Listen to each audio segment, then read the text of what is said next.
two blessings. What is the meaning of ni'mah? This is where things get interesting. There is a difference in the Arabic language between different types of blessings. So the definition of ni'mah is halatul hasan.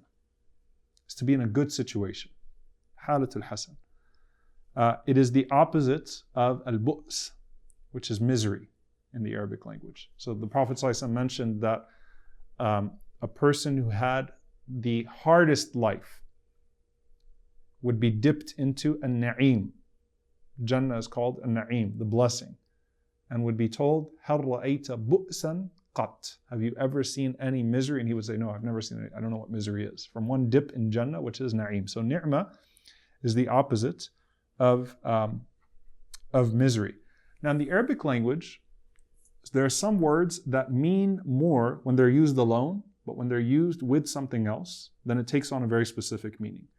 So when ni'mah and fadl, which means bounty, fadl. When ni'mah and fadl are used together, then the word ni'mah means mercy, rahmah. Okay? So you're the hafiz. Can you think of a word, ayah, where the two words are used together? Fadlan min Allahi wa ni'mah. Right? Right? So fadl, it's a fadl from Allah and a ni'mah. So the bounty of Allah subhanahu wa ta'ala and the mercy of Allah subhanahu wa ta'ala. يَسْتَبْشِرُونَ بِنِعْمَةٍ مِّنَ اللَّهِ وَفَضْلٍ. That the shuhada, they rejoice in the ni'mah of Allah and the fadl of Allah subhanahu wa ta'ala. So it becomes the rahmah, which is to be spared, be in a good situation, and fadl is extra at that point, the bounty that is given beyond that. The word ni'mah can also mean compensation. وَمَا لِأَحَدٍ عِنْدَهُ مِن نِعْمَةٍ تُجْزَى. Okay? No one would be able to repay its compensation the way that Allah subhanahu wa ta'ala repays. Ni'mah can also mean success, specifically. Success. وَلَوْلَا نِعْمَةُ رَبِّي لَكُنْتُ مِنَ الْمُحْضَرِينَ. Had it not been for the ni'mah of Allah, and it can mean rahmah here too, mercy of Allah, but it can mean success, tawfiq, to be in a place of success, then I would have been from those who would be in hellfire. So ni'mah is a very comprehensive word. Okay. Now the Prophet ﷺ here mentioned the two ni'mahs that people don't take advantage of. In another hadith, the Prophet ﷺ mentioned al-ni'matan al-mukaffiratan. Okay.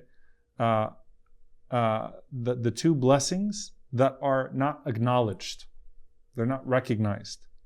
Okay, people don't pay attention to them, and so the hadith we're talking about is taking advantage of them. This hadith is like people are ungrateful for them, and he mentioned al-amn wal-afiyah, security, and al-afiyah is to be generally safe, or to be healthy, generally healthy. So health and security. Okay. And that's why you find in Surah Quraysh, Allah subhanahu wa ta'ala says, فَلْيَعْبُدُوا رَبَّ هَذَا الْبَيْتِ الَّذِي أَطْعَمَهُم مِّن جُوعٍ وَآمَنَهُم مِّن خَوْفٍ. That them worship the Lord of this house, the one who fed them when they were hungry and granted them security, safety, when they were scared. Like how often do you wake up and say, alhamdulillah, there aren't bombs falling on me? Most parts of the world, it's war, it's drones, it's political instability and insecurity, right? How often does a person just wake up and say, oh, alhamdulillah, no bombs out there today? You just don't do it. You take security and safety for granted until you're in strife, and then you're scared, right? So the Prophet ﷺ is mentioning that those are the two ni'mas that people just don't think about, right? Now, one of them is between the two, okay? And that is health. So as-sihha is a stronger word than al-afiyah. As-sihha, it's like in the Arabic language, I don't want to get too technical, and feel free to ask questions, by the way. Okay? So the word hamd, praise. Hamd combines ath-thana, which is, to praise Allah subhanahu wa ta'ala, but it combines gratitude, shukr. You're praising Allah in gratitude. Sihha combines al-afiyah was-salama. Al-afiyah was-salama. So to be spared, but to also have a sense of strength. So something that you can work with. So al-afiyah is more like you're spared from any major trials, like you're not being afflicted in your health. Sihha is you actually have like the ability to do things that you're not taking advantage of. Okay, so it's a stronger word. All right, so as-sihha, ni'matan, two blessings that people do not take advantage of. As-sihhatu wal-faragh.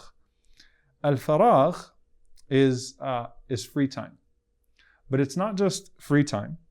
Waqt khalin min al-amal, that you don't have any work to do. It's also free from concern. Like you really don't have much to do right now. There's really not anything that's paralyzing or that you're thinking about that's concerning you too much. You should be taking advantage of your health. You have the ability to work and you have nothing holding you back in terms of your free time. An Arabic function as well that the scholars mention is that ni'matan, the two blessings here are mentioned, khabarun muqaddam, the khabar.